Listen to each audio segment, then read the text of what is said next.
Amma ba'd.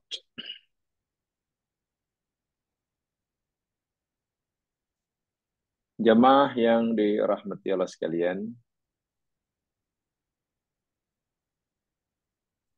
insyaallah kita akan teruskan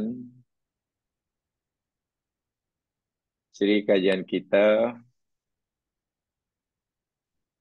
mempelajari apa yang dinasihatkan oleh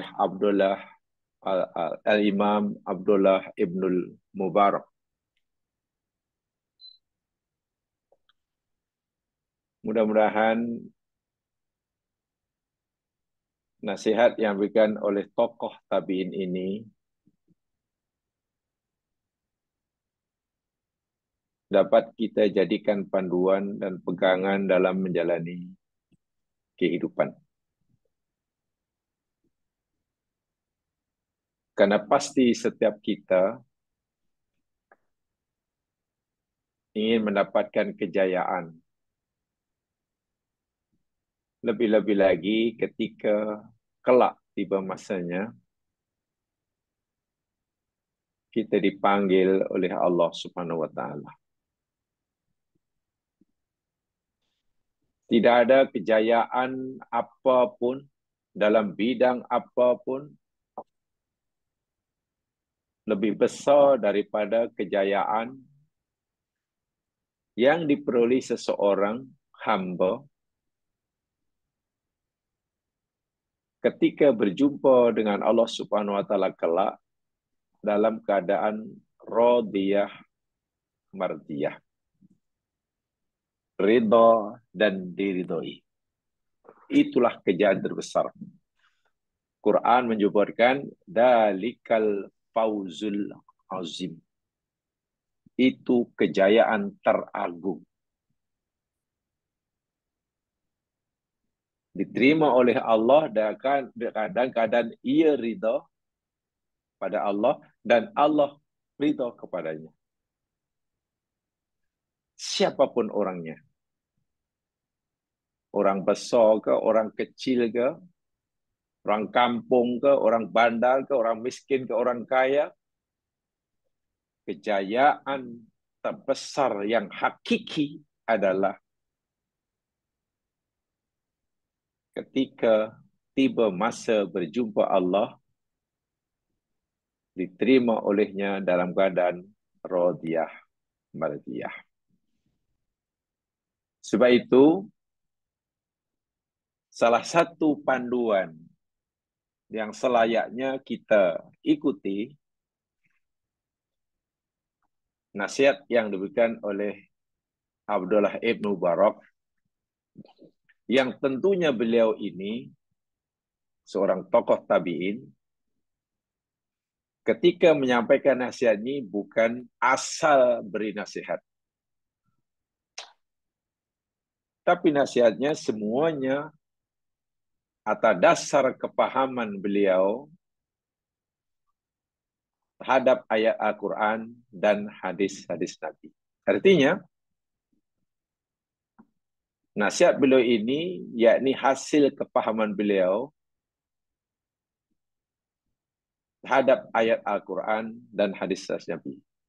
Jadi tidak ada yang menyeleweng, tidak ada yang salah. 15 nasihat Abdullah Ibn Mubarak ini.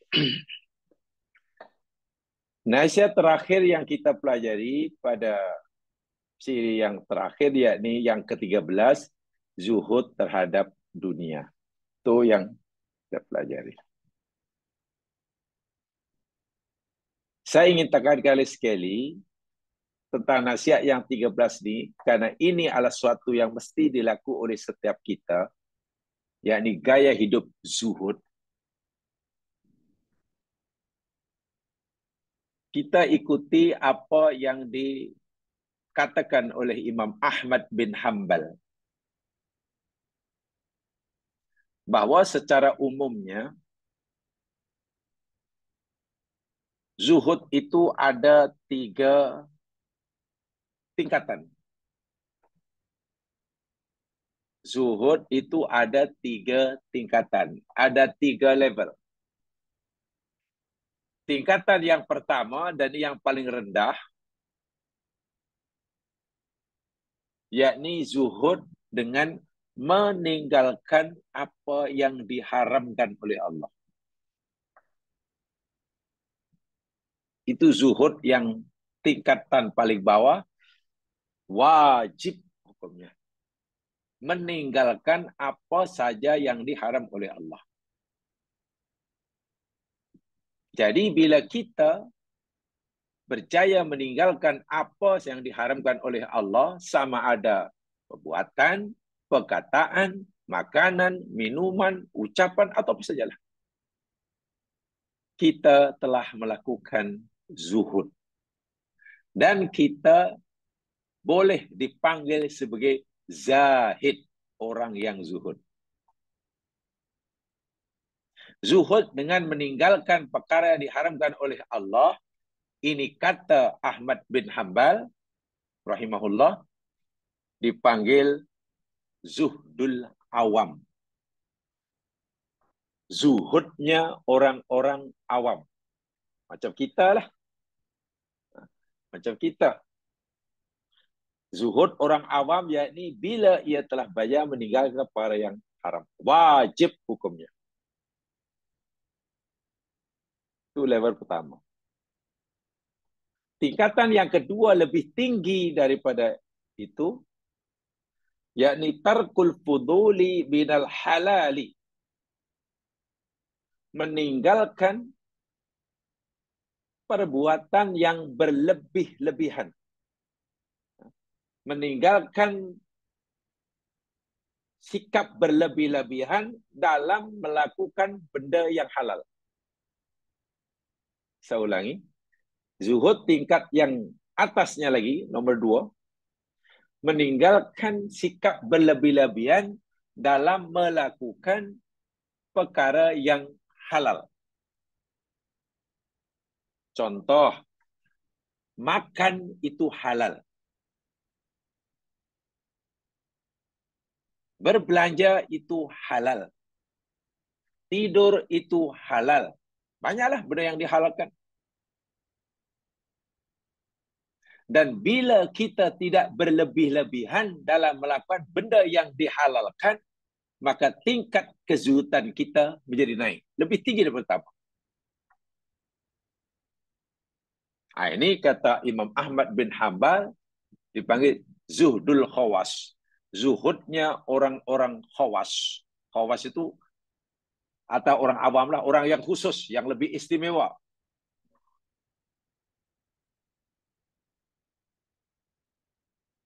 Makan kan boleh, tidur kan boleh, tapi tidak melakukan perkara yang dihalalkan secara berlebih-lebihan, itu lebih tinggi daripada zuhud yang pertama.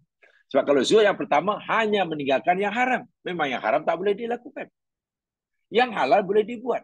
Tapi kalau dia buat yang halal pun, kata orang Melayu, berpada-pada. Quran pun kata, kulu wasrobu wala tusrifu. Makanlah oleh kamu, minumlah oleh kamu, tapi jangan berlebih-lebihan. Lah, menjaga diri, memastikan diri daripada berlebih-lebihan dalam melakukan perkara yang halal, ini zuhud tingkat kedua. Tentu makamnya lebih tinggi di sisi Allah. Dan ada zuhud makam ketiga. Tinggi. Ini Imam Ahmad bin Hanbal, pengasas mazhab Hambali, ya. Yang ketiga yakni tarku mayusghilu anillah. Meninggalkan apa saja. Apa saja. Perbuatan ke, ucapan ke, atau apa sajalah yang melalaikan dirinya daripada mengingati Allah. Wah, itu lebih tinggi. Meninggalkan apa saja yang melalaikan dirinya daripada mengingati Allah. Ini zuhudnya orang arifin. Zuhudnya orang yang benar-benar kenal Allah. Sehingga orang zuhud, orang arif ini zuhudnya berusaha, bersungguh-sungguh dalam semua keadaan, dalam suasana situasi, dalam hidup ini, sentiasa merasa dekat dengan Allah. Ingin dekat dengan Allah. Nak makan ingat Allah, nak apa, semuanya Allah. Karena itu keutamaan dalam hidupnya. Keinginan untuk selalu dekat dengan Allah dalam semua keadaan. Minta maaf yang sekalian. Bukankah biasanya seseorang itu ingin sangat dekat dengan Allah, merasalah ingin dekat kepada Allah bila keadaan susah. Masa keadaan susah, keinginan untuk dekat pada Allah sangat kuat. Istighfarnya sangat kuat. Masya Allah. Ya. Istighfarnya kuat. Zikirnya kuat. Ingin sekali dekat dengan Allah. Itu masa susah. Masa sakit ke, tiba-tiba musibah ke. Apa sajalah. Tetapi keinginan untuk dekat dengan Allah itu kadang-kadang hilang. Atau sudah mulai menurun, sudah mulai melemah ketika ia senang. Ketika ia senang. Jadi kenapa dia merasa perlukan pertolongan Allah hanya ketika susah, dan kenapa dia kurang merasa perlukan Allah semasa senang? Nah, ini perlu diubah sikap saya. Apakah Allah itu hanya ia perlukan semasa ia susah dan tidak lagi merasa diperlukan ketika ia merasa senang hidupnya? Bukankah kehidupan kita daripada hujung rambut hingga hujung kaki itu atas belas kasihan Allah? Sehingga zuhud orang arif ini dalam semua keadaan, mau senang ke, mau susah ke, mau sehat, mau sakit, mau berjaya, mau gagal, hidup di bandar, hidup di kampung, kaya atau miskin, rugi atau untung banyak, keinginan untuk sentiasa mendekatkan diri pada Allah ini tetap kuat. Dia tidak merelakan dirinya diganggu dengan apa saja yang Allah berikan kepadanya. Apa yang Allah berikan kepadanya disyukurinya. Tetapi apa yang Allah berikan padanya, pemberian Allah, ia tidak benarkan untuk mengganggu dirinya daripada mengingati dan mencintai Allah sebagai pemberinya. Itu tinggi sekali itu. Tak maaf, saya gunakan bahasa tasawuf ini. Keinginannya kepada pemberian Allah tidak mengurangi kecintaannya kepada pemberinya. Dia suka pada pemberian Allah, betul. Suka rumah, suka itu, suka ini, suka, betul. Cinta, iya. Tapi itu semua adalah pemberian Allah. Dan dia tentu berusaha untuk lebih mencintai Allah sebagai pemberi. Sehingga jika sekiranya ia disuruh memilih, orang-orang arif ini sekarang disuruh untuk memilih, pilih satu di antara dua, wahai hambaku. Tak boleh pilih dua-duanya, pilih satu saja. Mana yang kamu nak pilih? Kamu kehilangan pemberianku atau kamu kehilangan aku sebagai pemberinya? Orang yang peringkat zuhud atas ini, ya Allah, aku rela kehilangan segala-gala apa yang kamu berikan, asal aku tetap memiliki Engkau. Masya Allah. Itu zuhud paling tinggi. Sehingga apapun anugerah yang Allah berikan, tidak menjadikan ia lupa leka daripada terus mencintai Allah. Nabi Ibrahim bukan tidak cinta Ismail sebagai putranya. Ya, sangat mencintai. Apalagi anak Ibrahim Ismail ini sudah lama diridui, diinginkan kehadirannya dalam hidup. Ketika Nabi Ibrahim sangat mencintai anaknya bernama Ismail, belum puas. Karena maklum saja baru lahir, Allah suruh pisahkan, tempatkan tempat yang jauh. Nabi Sami nawatokna. Kesediaan Ibrahim meninggalkan Ismail yang masih bayi bersama ibunya, yakni Hajar, di Makkah, jauh daripada Palestin, tempat yang belum ada manusia. Itu bukan maknanya Nabi sudah tidak mencintai istri dan anaknya. Dia tetap mencintai istri dan anaknya. Tetapi dia lebih mencintai Allah yang memberinya anak dan istri. Sebab itu dikorbankan cintanya kepada anak dan istrinya. Dikorbankan pemberian Allah untuk membuktikan cintanya pada Allah sebagai pemberinya. Berjaya melepas yang pertama, setelah lebih kurang 1 dekad, Allah izinkan Ibrahim untuk bertemu Ismail, belum hilang rindunya, belum terobati rindunya. Allah pula perintahkan pada Ibrahim, Ibrahim sembelih itu anak kamu. Coba. Kita jangan pertikaikan kejujuran, keikhlasan, cinta Ibrahim pada Ismail. Sangat mencintai.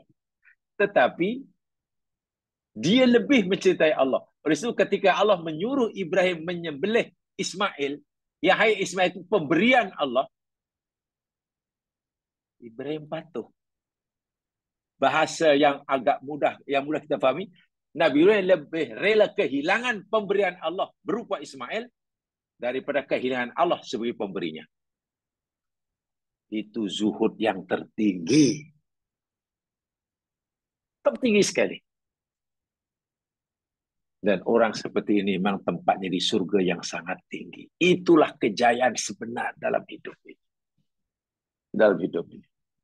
Baik, jamaah sekalian, panjang sebenarnya kisah ini, karena ini sebenarnya tajuk sendiri. Kalau kita suruh itu ada tajuk sendirilah. Jadi saya cukup itu saya penjelasan tentang poin yang ke-13. Sekarang kita pelajari poin yang ke-14.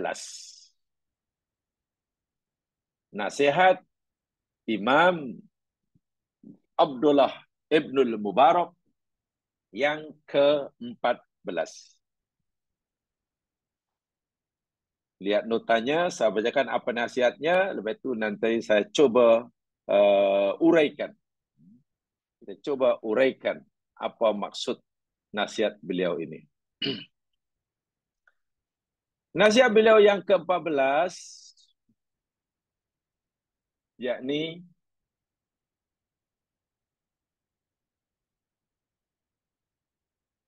kejap. Ini kejap. Saya tengok notanya.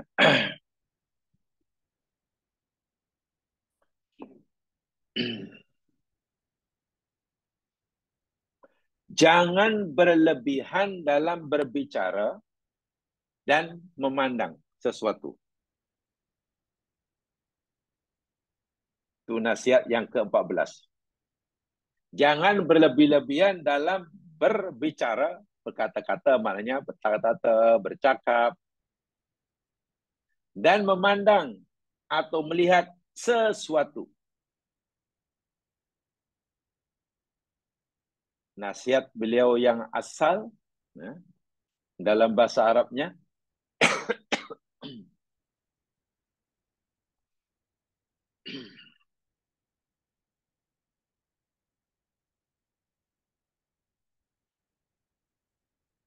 mana tadi kata hilang pula, tertekan pula.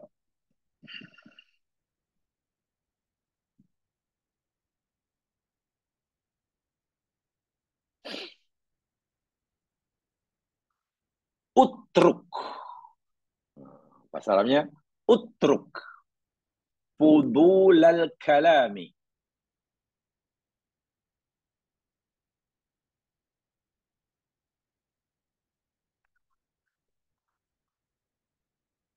Tuwaffaq lil hikmati. Atau boleh dibaca tufik. Utruk fudulal kalami. Tuwaffaq lil hikmati. Utruk fudulan nazari. Tuwaffaq lil khusyu'i. Terjemahnya, tinggalkan berlebih-lebihan dalam berkata-kata, berbicara, bercakap, maka engkau akan diberikan kebijaksanaan.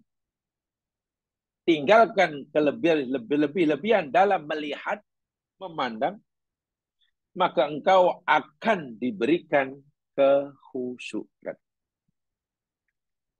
Nasihat ke-11 ini yakni agak tinggi sekali. Bercakap itu hakikatnya boleh.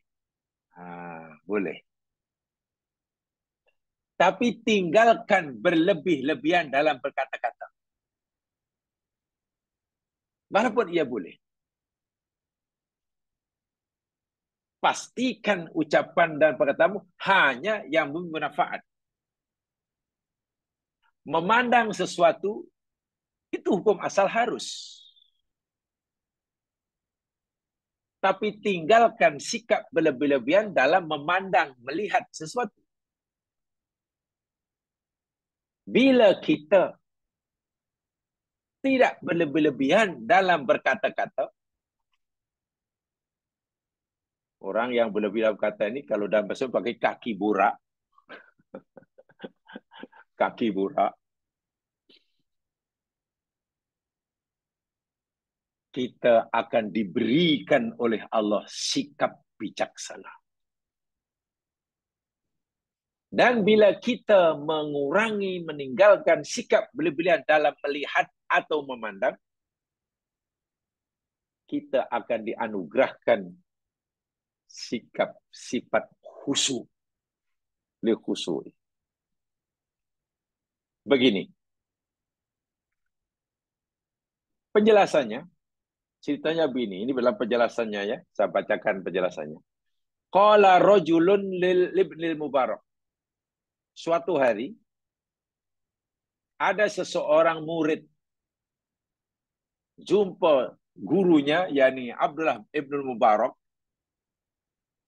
Ada seorang murid, maksudnya, itulah, pengikutlah.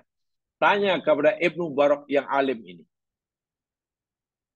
Dia kata, Ausini ya Syekh, Tuan Syekh, tolonglah beri nasihat kepada aku. Tolong beri tausiah, nasihat daripada diriku ini, Tuan Syekh. Lalu Ibn Mubarak berkata, Utruk fudulan nadhar. Tuwaffaq lil khusyu'i. Boleh dibaca ada tasdid, boleh tidak. Tuwaffaq lil khusyu'i. Tinggalkan sikap berlebih-lebihan dalam berkata-kata. Maknanya pastikan ucapanmu hanya bermanfaat. Jangan berlebih-lebihan. Kamu akan diberikan tinggalkan sikap berlebihan dalam memandang. Nadhar. Kamu akan diberikan sifat khusyuk. Utruk fudulal kalam. Tuwaffaq lil hikmah. Tinggalkan oleh kamu sikap berlebih-lebihan dalam berkata-kata. Kamu akan diberikan kebijaksanaan. Utruk fudulat ta'am. Tuwaffaq lil ibadah. Tinggalkan oleh kamu berlebihan dalam makan dan minum. Maka kamu akan diberi kekuatan untuk beribadah. Utruk at-tajassus an uyubin nas. Tinggalkan sikap suka mencari-cari kesalahan dan cacat celah orang lain. Tuwaffaq lillahi ala uyubika. Kamu akan diberikan kemampuan oleh Allah untuk melihat cacat celah aib diri sendiri. Bila orang tidak sibuk akan aib orang lain, pasti akan lebih mudah melihat aib diri sendiri. Dan orang yang lebih pandai melihat aib diri sendiri daripada orang, itulah orang yang berjaya. Utruk al-khawti dzatillahi subhanahu wa ta'ala tuqas syakka wal yakin. Tinggalkan kamu untuk berbicara jauh tentang zat Allah. Untuk memikirkan secara jauh tentang zat Allah. Maka kamu akan terpelihara daripada sak keraguan. Dan kamu akan diberikan keyakinan. Daripada keyakinan. Yang dimaksudkan mengurangi sikap berikan dalam berkata-kata itu jamaah sekalian. Wazinil kalama idza nataqta. Setiap kali kamu hendak berkata-kata, hendaklah kamu timbang-timbang dahulu ucapan kamu. Wala takun tartaratan fi kulli nadin tahtub. Janganlah kamu ni menjadi orang yang paling banyak bercakap dalam setiap tempat dan keadaan. Wahfid lisanaka wahtarim min lafdih. Jaga dan pelihara lidahmu. Jaga dan pelihara ucapan yang keluar dari lidahmu. Fal mar'u yasru bilisani waqta. Karena seseorang itu akan selamat di akhirat atau dibakar di akhirat kerana lidahnya. Orang diselamat di akhirat atau disiksa di akhirat itu kerana lidahnya. Nasihat yang diberikan oleh Ibnul Barak ini sebenarnya jamaah sekalian selari dengan firman Allah Subhanahu wa taala di dalam surah Qaf. Coba ini ayat yang dijadikan rujukan. Surah Qaf, surah yang ke-50 ayat 18. Lihat.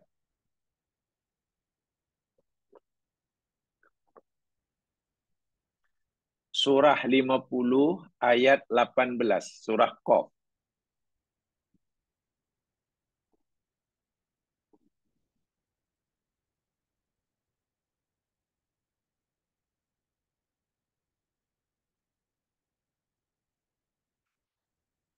A'udzu billahi minasy syaithanir rajim.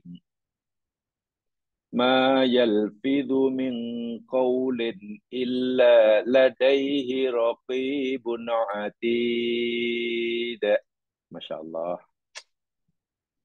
Ma yalfidhu, tidaklah seseorang manusia itu melafazkan min qawlin daripada ucapan.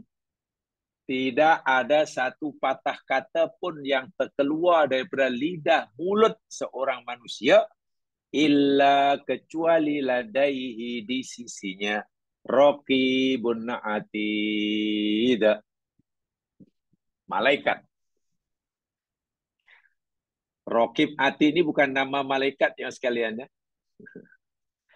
Raqib atid ini bukan nama malaikat dan juga bukan dua. Tapi kita sudah diajar mungkin malaikat kita mencari orang jadi ada raqib dan atid. Ayat mana ada kalimah dan? Raqib atid bukan raqib dan atid. Raqib dan atid bukan nama malaikat tapi nama pekerjaan. Raqib itu mana? Malaikat yang sentiasa mengawasi. Masa memonitor pandang. Ibaratnya dia pemegang teropong itu sentiasa diarahkan pada kita aja. Itu raqib. Atid sentiasa hadir. Tak pernah absent. Di mana kita berada, dalam suasana apapun, malaikat ada di situ. Mengawasi. Itu. Jadi ini bukan nama malaikat, nama pekerjaan. Tapi tak macam mana ramai memahami itu nama malaikat. Wah, ini nama profesi. Ya contoh umpamanya jemaah sekalian, ada orang kerjanya apa? Oh, dia kerja di apa namanya di di bank umpamanya, di bank. Bagian apa tu? Tak, dia di cashier depan tu. Di cashier.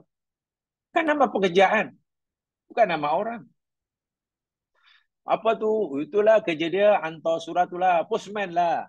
Postman bukan nama orang. Nama pekerjaan. Nama pekerjaan. Jadi orang Melayu ni kadang pelik. Nama pekerjaan jadi nama orangnya. Tapi nama orang menjadi nama pekerjaan. Itu pelik. Belal itu nama orang. Bela itu nama orang. Tapi datang Malaysia, Bela sudah nak jadi nama pekerjaan. Siapa Belalnya? Musyawarah melantik Bilal. Adakah belum melantik Bilal? Bilal itu nama orang. Tapi Bilal tu mana tukang bang lah, tukang azan lah. Tukang azan namanya bukan Bilal. Memang pada Nabi nama orang yang dilantik oleh Nabi melakukan azan itu nama Bilal. Perbuatannya apa ya? Namanya muadzin. Orangnya muadzin, tukang azan. Tapi bila dah jadi nama wian, oh nama Imam Fulan, nama Siak Fulan, nama Bilal Fulan, itu pelik. Nama orang jadi nama pekerjaan jadi nama orang. Jadi ini memberitahu kita, di mana saja kita berada, kita sentiasa diawasi, ditemani, diperhatikan oleh malaikat atas utusan Allah Subhanahu Wa Taala. Raqib Atid. Sehingga tidak ada sepatah kata pun yang terkeluar daripada mulut kita, melainkan ia direkodkan oleh malaikat ini. Gerak-gerik kita direkodkan. Subhanallah. Jadi tidak ada yang sia-sia. Tidak ada yang dibiarkan gitu saja, yang keluar dari mulut saya. Sebab itu nanti saya, yang keluar kata, akan dipertanggungjawabkan. Itu kalau orang bercakap main suka hati aja. Allahu Akbar. Sebab itulah jemaah sekalian, ya, ada satu hadis yang saya cukup minat lah. Hadis ini riwayat Imam Abu Daud daripada Abu Umamah. Dan hadis ini dinilai sahih oleh Imam An-Nawawi dalam kitab Riyadhus Shalihin. Saya yakin semua kenal kitab Riyadhus Shalihin. Imam An-Nawawi ini seorang yang sangat alim, banyak kitab karangannya. Tapi paling tidak ada 3 kitab karangan Imam An-Nawawi yang sangat populer di dunia Islam. 3. 1, Riyadhus Shalihin. 2, Al-Adhkar An-Nawawiyah. Isinya tentang zikir-zikir yang maksud itu. Yang ketiga, yakni Al-Arba'in An-Nawawiyah. Hadis 40. Itu sangat populer. 3 kitab ini sangat populer. Semua orang kenal. Nah, dalam kitab Riyadhus Shalihin, Masya Allah, dan yang kebetulan saya sedang mengajar ini Riyadhus Shalihin, tapi di bilik lain lah. Insya Allah esok saya ada kelas Riyadhus Shalihin. Pagi itu ada. Ada hadis yang sangat menarik saya. Cukup menarik. Riwayat Abu Daud dari Abu Umamah. Rasulullah SAW bersabda, Ana za'imun bi baitin fi robadil jannah. Nabi. Pertama, aku akan menjamin rumah di tepi surga. Masya Allah. Nabi memberi jaminan rumah yang ada di tepian surga. Beruntung sungguh tuh.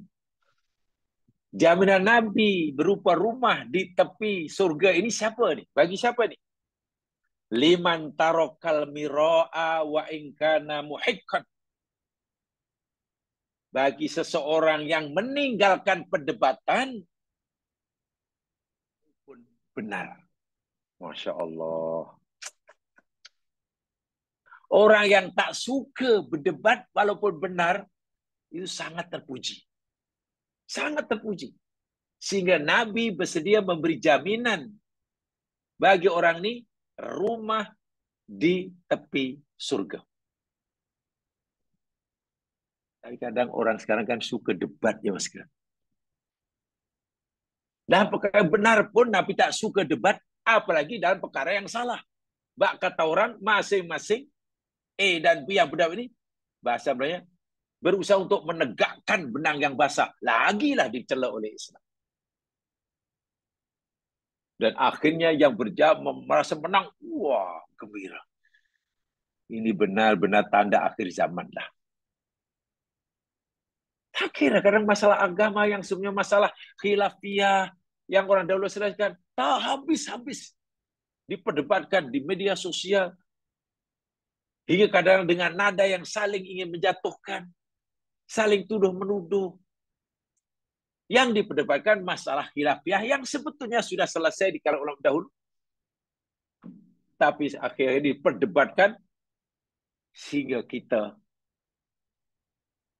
terpaksa membayar dengan harga yang sangat mahal. Harga yang sangat mahal yang kita gunakan apa?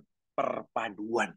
Saya Muslim retak, merasa orang Muslim lain sebagai saudara, hilang karena lawan debatnya. Oh, aku tak suka, bos serang menyerang. Belum lagi ada pengikut-pengikutnya. Nabi telah beringatkan. Ini hadis penting sekali untuk kita hari khasnya. Kata Nabi, aku akan menjamin rumah di tepi surga bagi sesiapa saja yang mengelak meninggalkan sikap suka berdebat walaupun benar. Satu. Yang kedua, wa bi baitin fi wasatil jannah liman tarakal kadib. Aku akan menjamin rumah di tengah surga. Lebih besar. Tadi rumah di tepi surga. Yang kedua, aku bersedia menjamin adanya rumah di tengah-tengah surga.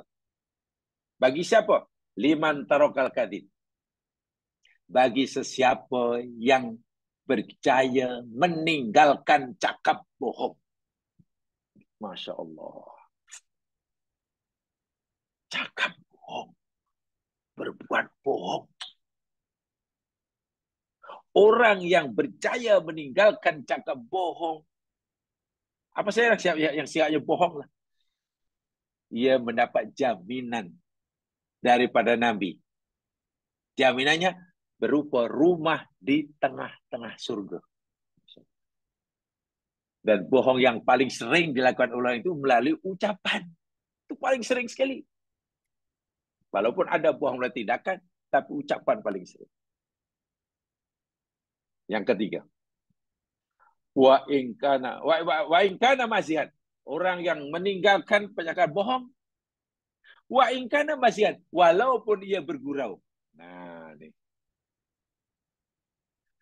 Dia bohong walau bergurau itu tidak boleh. Apalagi bohong serius. Bohong betul-betul. Bohong bergurau itu pun tak dibolehkan. Apalagi bohong betul-betul. Allahu Akbar. Yang ketiga, wa bi baitin fi a'lal jannah. Dan aku akan memberi jaminan dengan sebuah rumah di surga yang paling atas. Masya Allah. Bagi siapa nih?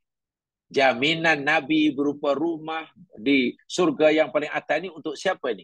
Liman hassana khuluquhu. Bagi seseorang yang ingin memperbaiki akhlaknya. Bagi mereka yang punya akhlak budi pekerti yang luhur, yang baik. Orang yang punya akhlak yang mulia, yang terpuji, Nabi beri jaminan tempat tinggalnya surga yang paling tinggi. Bagi sesiapa yang mampu meninggalkan bohong walaupun senda gurau, melawak, Nabi beri jaminan surga di tengah rumah di tengah surga.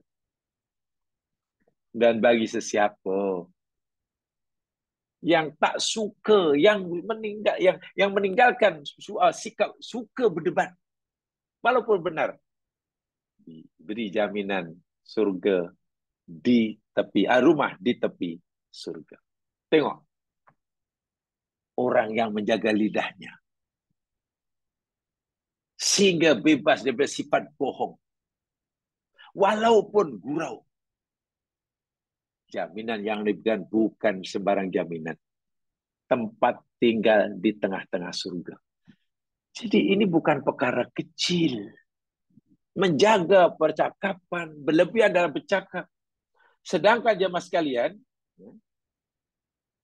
man kathura kalamuhu kathura khata'uhu. Sesiapa sahaja yang banyak cakap, maka mungkin akan banyak salahnya. Waman kathura khata'uhu kathura dzambuhu. Dan sesiapa saja yang banyak kesalahannya, pasti akan banyak dosanya. Allahu Akbar. Waman kathura dzambuhu fannaru aulabi. Dan sesiapa yang banyak dosanya, nerakalah tempat yang paling layak baginya. Allah. Orang yang masuk neraka kerana banyak dosanya. Orang yang banyak dosa oleh karena banyak salahnya. Dan salah satu asbab orang banyak salah, banyak cakap. Patutlah Imam Ibn Mubarak, seorang ulama tabi'in, pakar dalam bidang tafsir dan hadis, tapi juga sangat mendalam dalam amalan hatinya, memberi nasihat.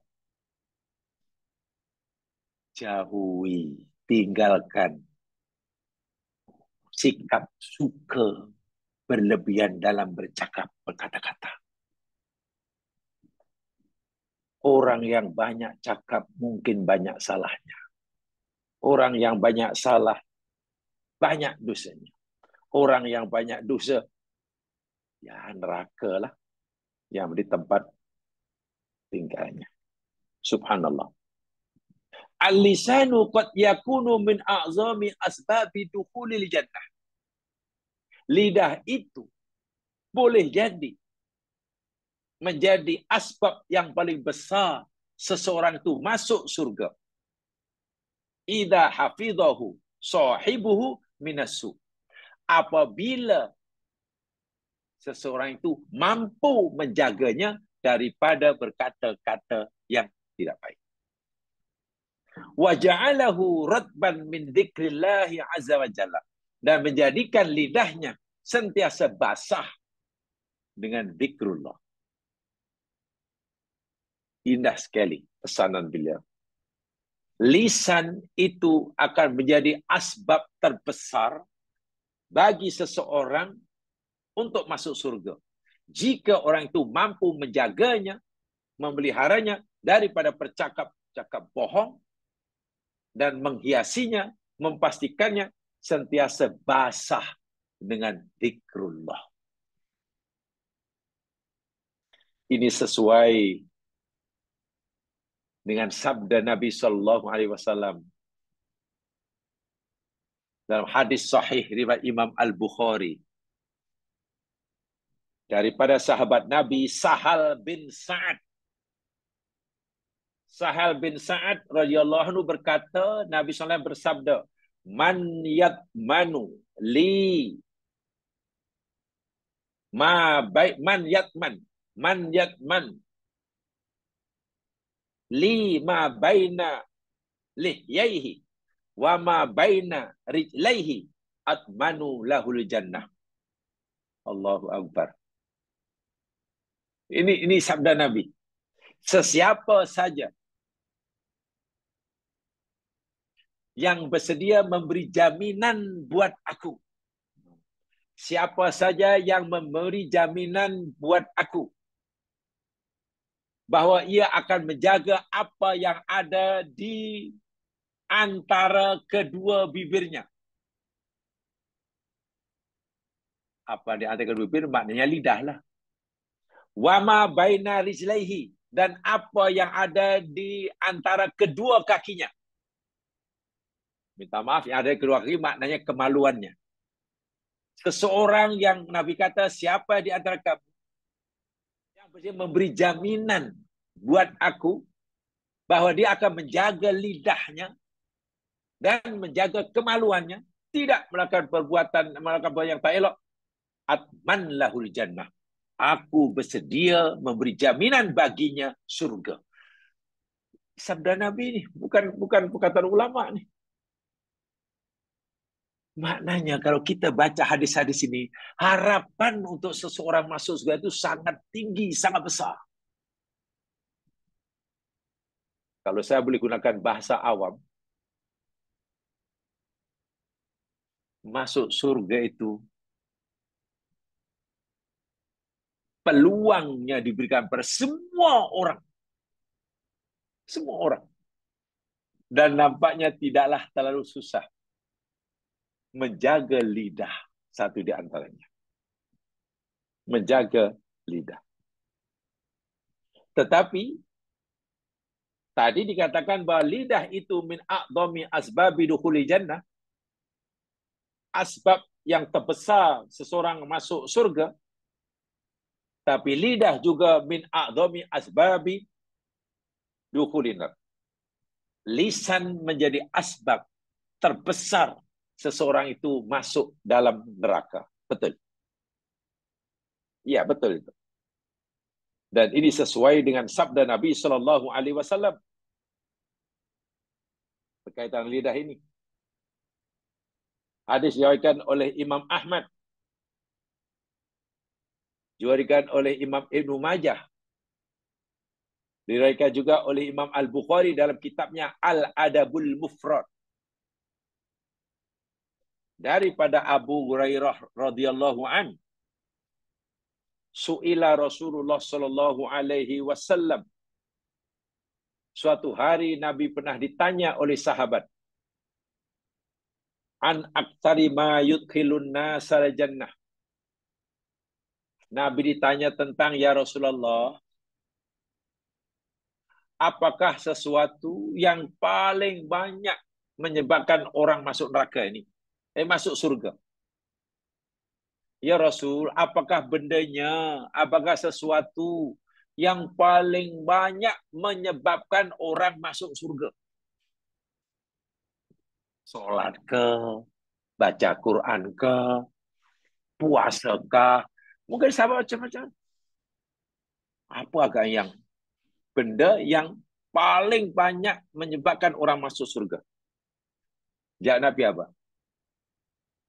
Taqwallah wa husnul khuluq.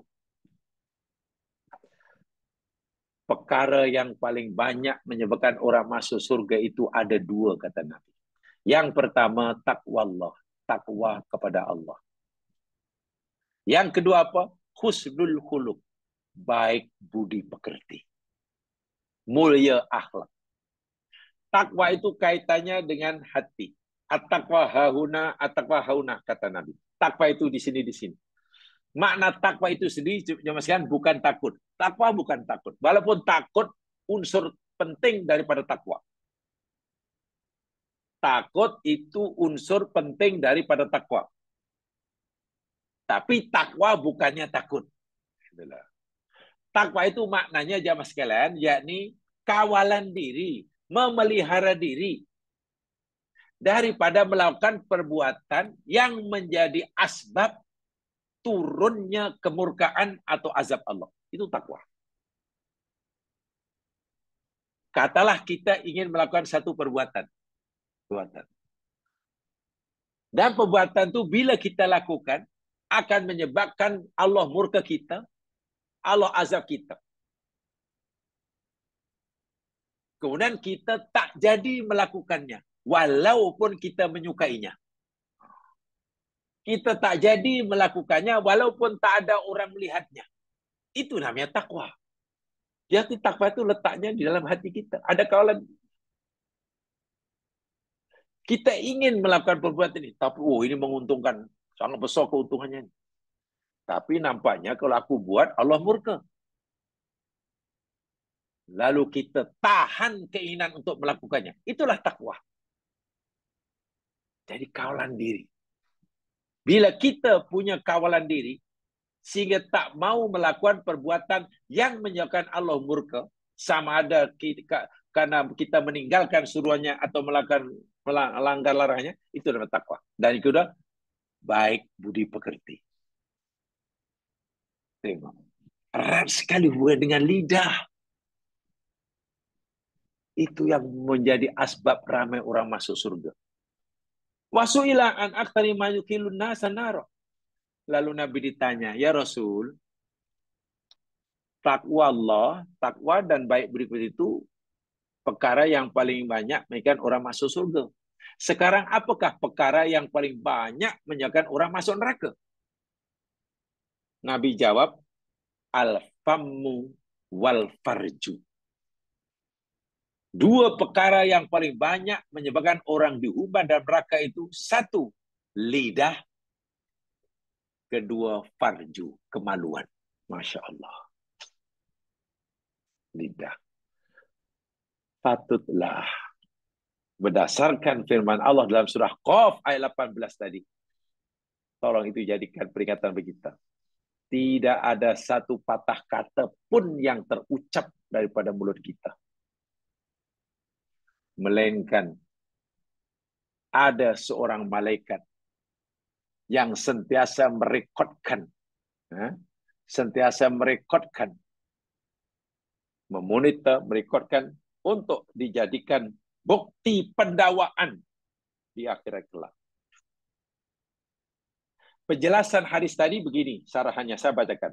Waqad yakunu sababu dukhulin nari kalimatan yaquluhal insanu walam yahtamulaha. Dan boleh jadi kalimat yang menyebabkan, ucapan yang menyebabkan orang itu masuk neraka,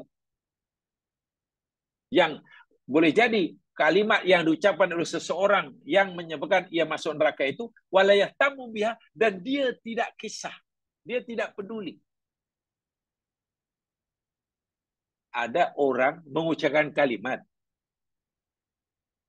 yang sebenarnya kalimat yang ucapkan itu menyebabkan dia masuk neraka, tapi malangnya yang mengucapkan itu langsung tak kisah, macam tak ada apa-apa. Baru bamayan saha ba'da daqa'iq, atau bahkan ia sedar tapi lupa selepas itu, macam tak ada apa-apa. Waqad jalabat lahu saqaul abad. Serta ucapan itu akan menyebabkan orang itu sengsara, menderita. Lalu kalau dalam bahasa Arabnya, saqa itu bahasa Arabnya celaka selama-lamanya. Wa makana yadunu an tablugha ma balak wa hadha bi mahimatu kalimah wa mudah khatarin lisan. Ucapan yang dianggap remeh oleh pengucapnya, dianggap tak kisah. Wah, ucapan itu sudah boleh menyebabkan ia sengsara sepanjang hayatnya di akhirat. Tapi dia tak kisah. Ya, contoh mungkin mempermainkan agama. Ucapan mempersendakan agama. Ucapan mempersenda Nabi. Ucapan mempersenda Allah. Minta maaf ya, ini sekedar contoh ya. Ini contoh, bukan saya nak mengucapkannya. Ini contoh, katakanlah. Ada orang kata, awak ni apa? Awak jahat sangat ni, apa sangat? Ini tak boleh, ini banyak dosa. Allah macam neraka. Lalu tiba-tiba orang tu cakap ni, yalah, memanglah. Saya tahu ini salah, dosa. Tapi kalau semua baik, nanti surga penuh. Jadi memanglah macam-macam masuk neraka. Jadi masuk neraka tak apa. Kalau masuk neraka nanti boleh jumpa lah. Artis-artis Hollywood. Ucapan situ jangan masuk ucapan yang sangat dahsyat. Sangat dahsyat. Iyalah kalau semua orang masuk surga, siapa yang masuk neraka katanya. Lagi pula kalau neraka nanti jumpalah macam-macam. Allahu Akbar walillahil hamd. Ucapan situ ucapan yang sangat serius. Tapi karena si pengucapnya macam langsung tak ada perasaan, tak ada apa.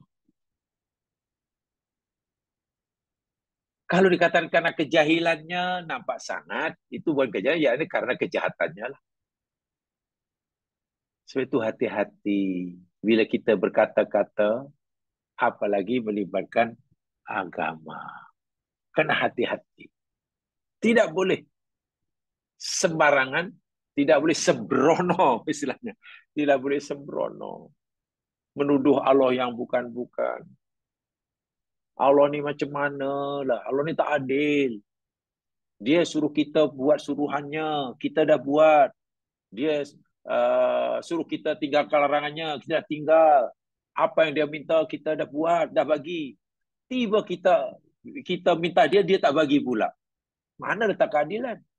Apa salah kami? Kami orang yang baik. Kenapa Allah timpakan musibah? Itu sebuah ucapan yang keluar daripada rasa tak puas hati kepada Allah Subhanahu Wa Taala. Dan itu berat sekali di sisi Allah. Kalau dibahasakan orang ini menuduh Allah tidak berlaku adil kepada dirinya.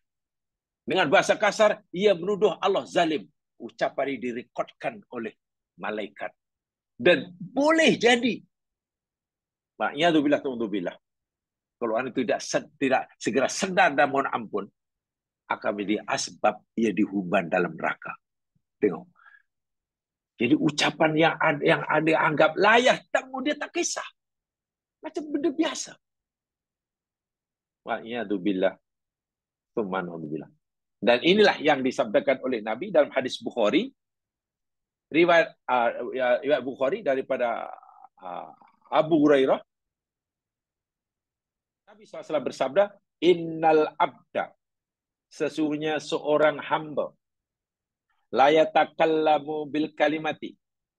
Sungguh ia berkata-kata dengan satu patah kata. Ma yatabayyanu ma fiha yahwi biha finnari. Yang dia sendiri tidak kaji, dia sendiri tidak fikir sebelumnya benar atau salah, main cakap aja. Maka ia akan tergelincir dan terhumban dalam neraka. Ab'ad ma bainal masyriqi wal maghrib. Masuk dalam neraka yang jauhnya antara sejauh arah timur dan barat. Ada orang cakap, mengeluarkan satu ucapan yang dia tak kisah, tak fikir panjang, main cakap saja. Yang boleh jadi ucapannya ini akan menggelincirkan dirinya masuk dalam api neraka. Wa'iyadzubillah. Innal abda, sebenarnya seorang hamba, la yatakallamu bil kalimati, berkata-kata dengan satu patah kata, min ridwanillahi ta'ala, kalimat yang menjadikan Allah ridha kepadanya. La yulki laha balan, walaupun sebenarnya dia tak kisah, tak fikir, tapi ucapan dia Allah ridha. Orang kalimat yang Allah ridha. Umpamanya macam tak kisah, baginya sudah biasa. Baginya sudah biasa. Tengok, katalah Masya Allah, kejayaannya luar biasa. Ada orang puji dia.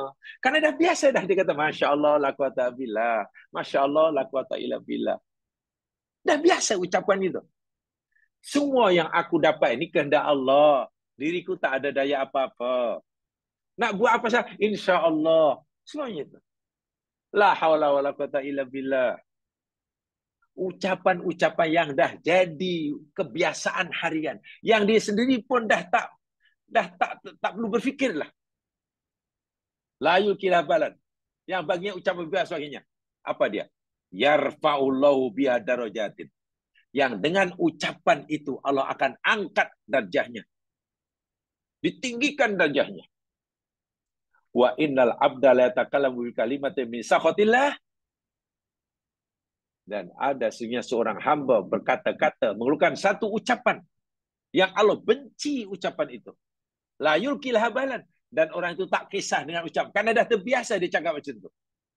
Dah jadi kebiasaan cakap benda yang tak elok. Malah benda itu, ucapan itu Allah tak suka. Yahwi biha fi jahannam. Dia akan dihancurkan di dalam api neraka. Tengok. Kalimat, ucapan, perkataan punya pasal. Orang boleh masuk surga dengan senang. Dan seseorang boleh masuk neraka pun dengan senang. Sehingga tepatlah yang sekalian. Nasihat daripada Ibnu Mubarak. Hati-hati berkata-kata. Apalagi ucapan yang salah. Tapi karena biasa mengucapkannya. Sehingga terasa tak apa-apa. Allah Akbar. Ada pepatah Arab mengatakan begini. Yang sekalian. Ini pepatah Arab ya. Lisanul aqil wara'a qalbi. Wa qalbul ahmaq wara'a lisani. Lisanul aqil wara'a qalbihi. Lidah orang yang berakal, lidah orang yang cerdik, pandai, itu berada di belakang hatinya. Maknanya, orang yang bijak pandai sebelum mengeluarkan ucapan, itu difikir masak-masak, difikir matang-matang. Tanya hatinya. Kalau betul baru ucapkan, itu pun kalau aku ucap sekarang agak-agak macam mana. Itu orang yang bijak. Jadi lidahnya di belakang hatinya. Walisanul ahmak waro alisani. Wa qalbul ahmak waro alisani. Sedangkan hati orang yang bodoh, hati orang bodoh itu di belakang lidahnya. Lidah orang yang pandai di belakang hatinya. Hati orang bodoh di belakang lidahnya. Artinya orang bodoh cakap aja. Pikir kemudian. Pikir kemudian. Tak kisah. Tak pernah fikir. Apa isuknya main forward aja. Apa yang mesti forward, tekan forward. Tak kira apa nanti kesannya orang ni. Ini fitnah ke apa. Seronok mau berikan benar. Oh, itu bahaya sungguhnya. Sangat bahaya. Sangat bahaya. Saya teringat. Dulu ada kan apa Presiden Amerika yang sangat terkenal ya. Presiden Amerika yang sangat terkenal. Nama dia Franklin apa? Franklin D. Roosevelt apa? Franklin D. Roosevelt apa? Iya kah? Iya Panan. Apa nama dia? Franklin D. Roosevelt ya. Pernah ada Amerika punya presiden. Ini orang pandai nih. Istrinya nama dia Eleanor Roosevelt. Eleanor Roosevelt. Dulu guru saya mengajar itu, ingat. Karena perkataan ini sangat menarik, sangat menarik dan menepati ajaran Islam. Sehingga kita ke pensarah itu cakap itu saya terkesan. Jadi benda yang terkesan yang menarik itu biasanya mudah diingat. Jadi saya ingat. Istri Presiden Franklin D. Roosevelt ini, Eleanor Roosevelt ini pernah berkata, dia bijak. Dia pernah kata begini kalau tidak salah. Great mind discuss ideas. Great mind discuss ideas. Orang yang punya otak cemerlang. Great mind. Ya, great mind. Pasti bicaranya benda-benda ideal. Oh, macam mana ya nak majukan negara. Macam mana nak ajukan umat, macam mana berikan Islam. Ini Islam mundur nih. Macam mana caranya? Kita kena punya vision yang jauh. Itu orang yang nih, great mind, orang bijak. Percakapannya mesti tentang idea. Macam mana nak majukan umat, macam mana nak majukan ekonomi umat, macam mana nak menyelamatkan umat, macam mana. Itu orang hebat. Average mind discuss events. Tapi kalau orang itu hanya average mind, orang ya biasalah. Bicaranya banyak tentang peristiwa, event. Oh, ada jualan murah, di sana jualan murah. Di sana ada restoran, sedap. Semalam saya jumpa itu sono. Jangan lupa tahu, minggu depan grand sale. Semalam saya baru pergi tu ada heboh sana, seronoknya lah, ada pun tonton, seronok. Ada perayaan, ada jual murah, ada makan, ada jual murah. Itu orang yang fianya average mind. Berfikiran purata lah, rata-rata lah. Tak hebat sangat. Yang teruknya yakni small mind. Discuss people. Orang yang small mind, yang otaknya otak udang. Discuss people. Yang dibicarakan apa? Cerita orang. Dia itu bijak, ngumpat macam cari kesalahan orang. Jadi kalau orang kerjanya hanya cari kesalahan orang, siang malam cari kesalahan orang, cerita orang itu cerita, itu menang dia punya otak itu otak paling small mind, otak udang. Tak tahulah akhir zaman ini kalau kita tengok zaman di media sosial agaknya. Ini jenis orang yang great mind ke, average mind ke, atau small mind, tak tahu. Tak ada yang untuk menjelaskan umat, macam mana majukan umat, dia menyelamatkan orang daripada siksa neraka. Ceritanya hanya sama ada cerita peristiwa. Oh ya, sonok lah. Jangan lupa tahu, minggu depan kita jumpa tahu. Sonok, mana? Oh, ada pesta sekarang. Itu ya cerita. Itu mana orang average mind lah tu. Yang paling teruk nih, yang bertepatan dengan yang kita pelajari ini. Orang yang punya otak udang, small mind. Apa yang dibicarakan? Banyak bicara tentang orang, mengumpat, gosip. Bahasa Jakarta menggunjing. Gosip itu menggunjing. Gunjing. Kalau di Malaysia dipanggil apa? Menggunjing ya, menggunjing. Ya udah. Apa tuh? Membawang lah. Membawang. Apa?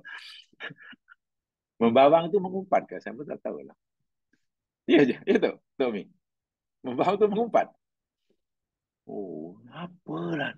Itu betul-betul minta maaf, sekali minta maaf jam sekarang. Kalau katalah first lady mereka ni tahun apa 40 tahun sebelum perang dunia kedua lah. Ini orang yang otaknya otak udang. Saya tahu otak udang itu otak yang paling teruk kan. Atau macam mana? Wah, ilah. Dan akhir zaman banyak yang sekitar. Tengok aja lah, minta maaf ya. Hatta dalam perbincangan peringkat nasional sekalipun. Minta maaf kadang berbincangan dalam parlimen sekalipun. Ini sebenarnya bicara idea, atau bicara peristiwa, atau bicara orang nih. Kata macam calon orang dikit. La ilaha illallah Rasulullah. Coba jamaah peruntukkan sedikit masa membaca buku tentang Hayatus Sahabah. Kehidupan para sahabat. Apa tajuk borak, tajuk percakapan yang dilakukan oleh sahabat bila berjumpa? Allahu Akbar. Bila mereka berjumpa je, tak pada berjumpa dua ke, bertiga ke, kumpul ke, mesti cerita tentang, ya Allah, perkara yang agung. Sama ada kalau umpamanya tentang suasana perang, mereka bicara tentang strategi perang. Bila bicara tentang umpamanya waktu itu apa kemarau panjang, bicara tentang macam mana ini kemarau panjang, tanaman tak hidup, mati atau kurang ini macam mana cara mati, ramai orang susah.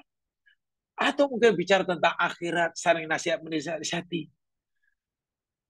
Tidak ada sahabat ni cerita tentang orang tu. Tak ada.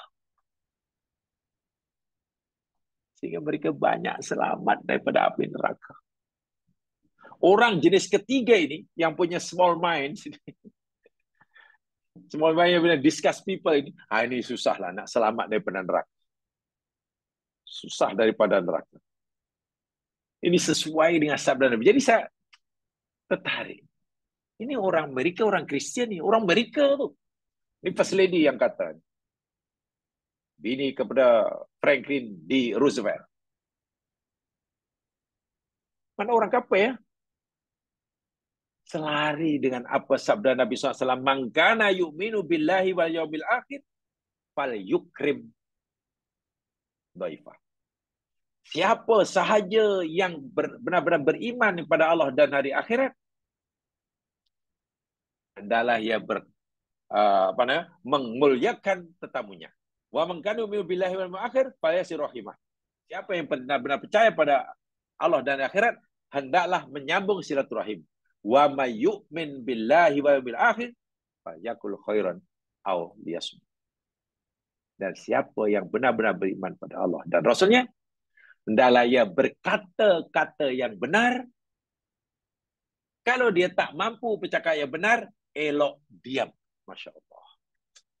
Sehingga ucapan yang keluar bulan semuanya benda yang besar belaka. Besar belaka. Bila rasa-rasa sudah kekeringan idea, sudah kehabisan stok bercakap yang baik, dia diam dahulu. Bila dah ada ucapan yang baik, baru diucapkan. Benar-benar menepati kata Rasulullah SAW. Sehingga nata di tiga saya katakan tadi, apa yang diucapkan oleh Umar bin Khattab sebetulnya, Umar bin Khattab pernah berkata, tadi saya katakan, man kathura kalamuhu, kathura khotohu atau sakotuhu. Siapa yang banyak cakap, pasti akan banyak salahnya. Wa man kathura khotohu, kathura dunubuhu. Siapa yang banyak salahnya, pasti banyak dosanya. Wa man kathura dunubuhu, kanatin naru aulabi. Siapa yang banyak dosanya, nerakalah paling layak tempatnya baginya. Itu kata Umar bin Khattab. Saya kutip dari kitab Jami'ul Ulum wal Hikam. Sama. Apa ini? Sabdakan Nabi, yang dari sahabat, yang diwasiatkan oleh Ibnu Barak.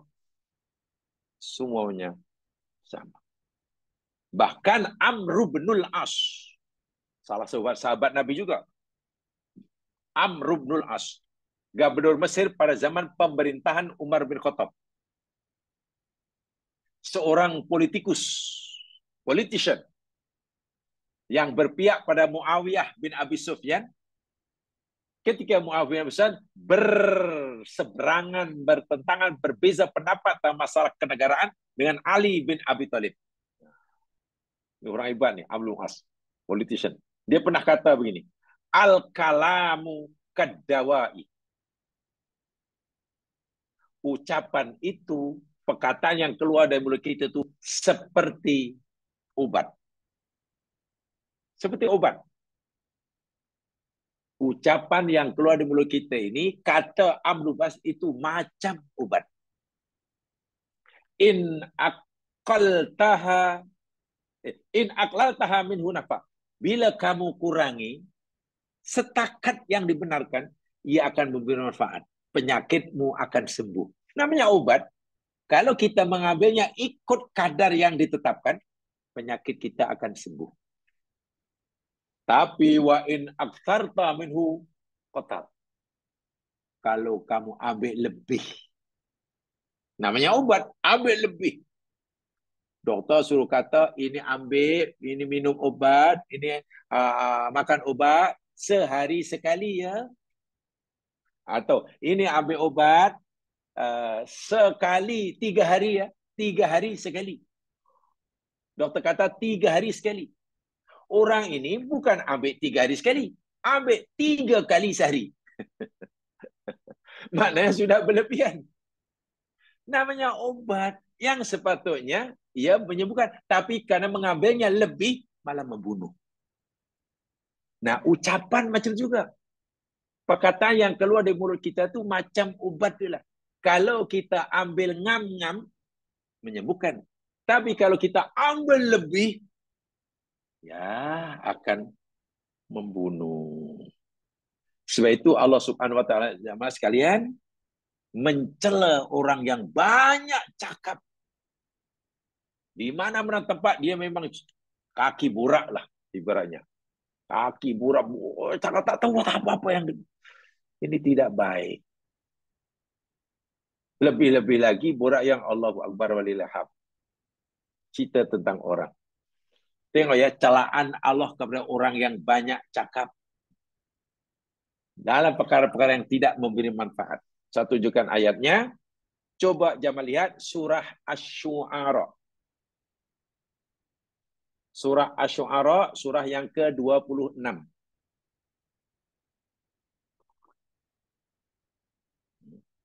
Surah 26. Ayat 224 hingga 226.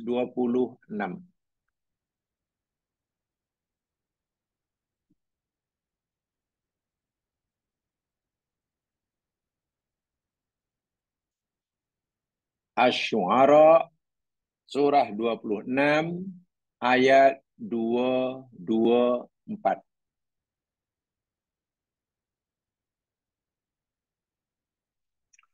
Celaan Allah kepada orang yang banyak cakap, kaki burak, apalagi kaki kelintung. Dan pada zaman Nabi, orang yang kuat cakap, kaki burak, di mana-mana dia memang nak cakap lah. Itu yakni penyair. Yang isi syairnya itu yakni betul-betul kalimat-kalimat yang dusta, yang keji, lagi hina. Apa kata Allah? Wasyu'ara'u yattabi'uhumul ghawun. Wasyu'ara, dan penyair-penyair. Ini dicela oleh Allah. Penyair-penyair pada zaman ini, syairnya semuanya syair yang nakal-nakal. Syair yang dusta-dusta. Sehingga Allah cela penyair-penyair yang seperti itu. Wasyu'ara'u, dan penyair-penyair. Yattabi'uhumul ghawun. Yang mengikuti akan mereka orang-orang yang sesat. Maknanya billah. Alam taro annahum fi kulli wadin yahimun. Alam taro, tidakkah engkau melihat annahum, bahwasanya mereka penyair-penyair itu fi kulli wadin, di tiap-tiap lembah. Masya Allah bahasanya. Wadun itu lembah. Penyair-penyair itu di tiap-tiap lembah yahimun. Allahu Akbar bahasanya. Yahimun. Jamaah sekalian, minta maaf ya. Yahimun daripada kata him. Him itu sebenarnya merujuk pada suara unta.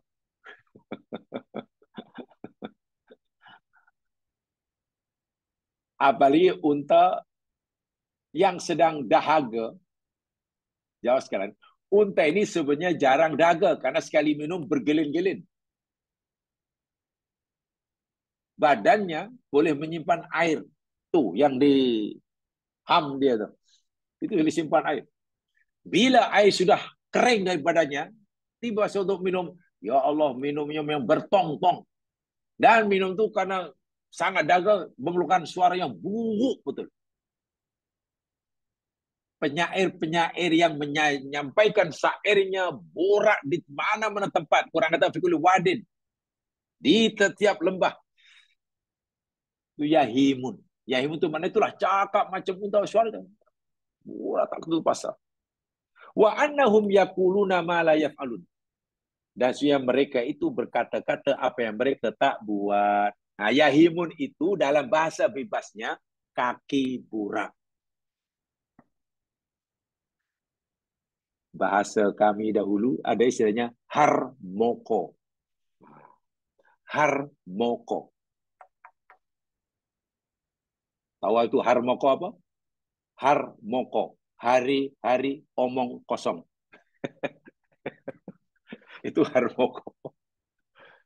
Hari-hari omong kosong. Harmoko namanya. Allahu Akbar. Quran cela. Hadis cela. Sahabat cela. Tabiin cela. Minta maaf kalau jamaah katalah membaca kitab yang dikarang oleh Imam Al-Ghazali, Ihya Ulumuddin. Bagian bab akhlak tentang percakapan. Ngeri sekali. Betul sabda Nabi itu. Dengan kita sebab perkataan yang keluar pada mulut, orang boleh masuk surga. Dan dengan perkataan yang keluar dari mulut, orang boleh terhumban dalam neraka. Yaitu percakapan kena di. Dan ini diakui oleh semua manusia, termasuklah orang kafir sekalipun. Contohnya First Lady Amerika tu. Tahun dahulu sebelum Perang Dunia Kedua. Telah memberi kita garis panduan. Manusia ada 3 kategori itu. Itu nasihat. Dan sekarang, kalau pada zaman Nabi pun, sudah ada ayat-ayat seperti itu. Hadis-hadis seperti itu. Ucapan sahabat seperti tentang percakapan. Wah, masa itu orang nak cakap, kena ada lawan cakapnya. Kena bersemuka. Secara fizikal. Sekarang ini cakapan tidak perlu jumpa orang. Kalau nak cakap. Orang United Kingdom UK boleh cakap dengan orang UK Hulu Kelang, bayangkan. Orang US, United States boleh bercakap, berkata-kata, mengumpat bersama orang US Hulu Selangor, bayangkan. Melalui handphone. Jadi sekarang maknanya Allah Akbar. Peluang untuk orang melampiaskan kebiasaannya berkata-kata tanpa kawalan itu lebih luas daripada zaman Nabi. Jadi pesanan Nabi, ingatan Al-Quran, pesanan sahabat, ingatan tabi'in, ini sangat-sangat relevan bagi kita hari ini. Lebih-lebih lagi setelah lahirnya, setelah wujudnya, makhluk yang bernama handphone. Makhluk yang bernama sosmed. Sosial media. Atau makhluk yang bernama medsos. Media sosial. Tak tahulah sosmed atau medsos. Saya tak tahu. Dan ini adalah perkara yang serius. Kalau kita melihatnya daripada kacamata agama. Budaya borak, budaya cakap main lepas melalui apa saja cara media sosial, media cetak. Ini perkara yang serius bila kita melihatnya dengan kacamata agama. Tapi kalau kita memandangnya daripada kacamata ya kebiasaan umumnya manusia, mungkin dia perkara yang biasa. Tapi dia bukan perkara remeh.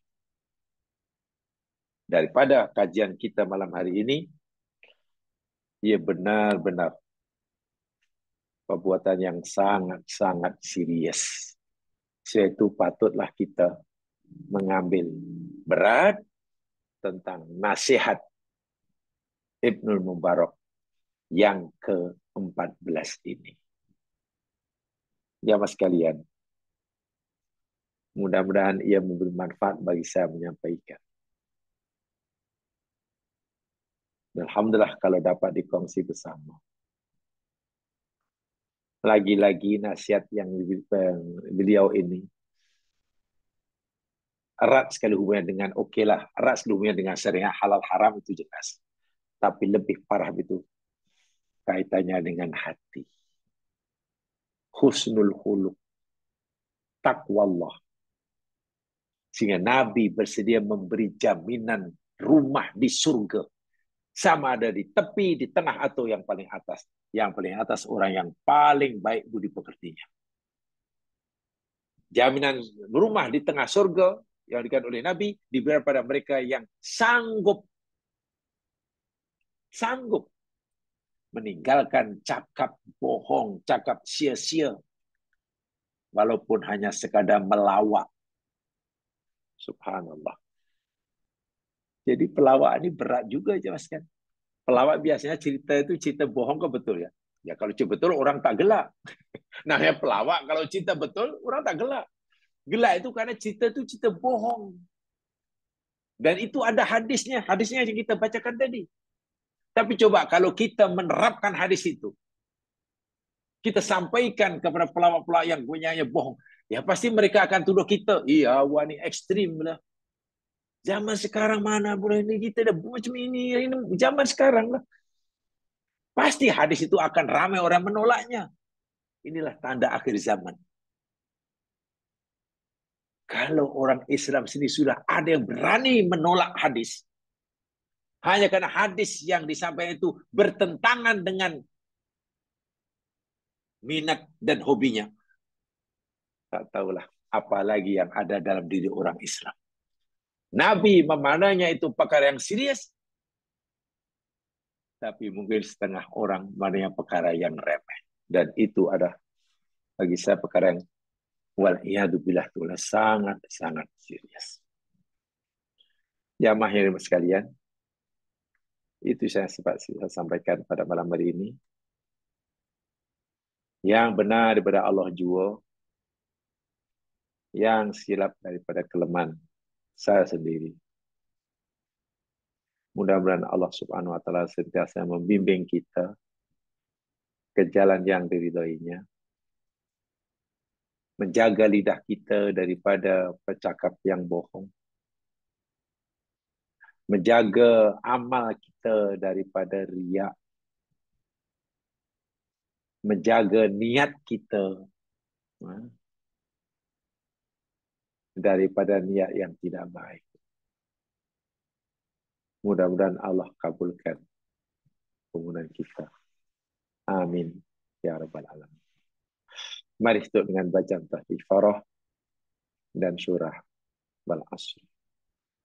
Subhanakallahumma wa bihamdika asyhadu an la ilaha illa anta astaghfiruka wa atubu ilaik. A'udzu billahi minasyaitonir rajim.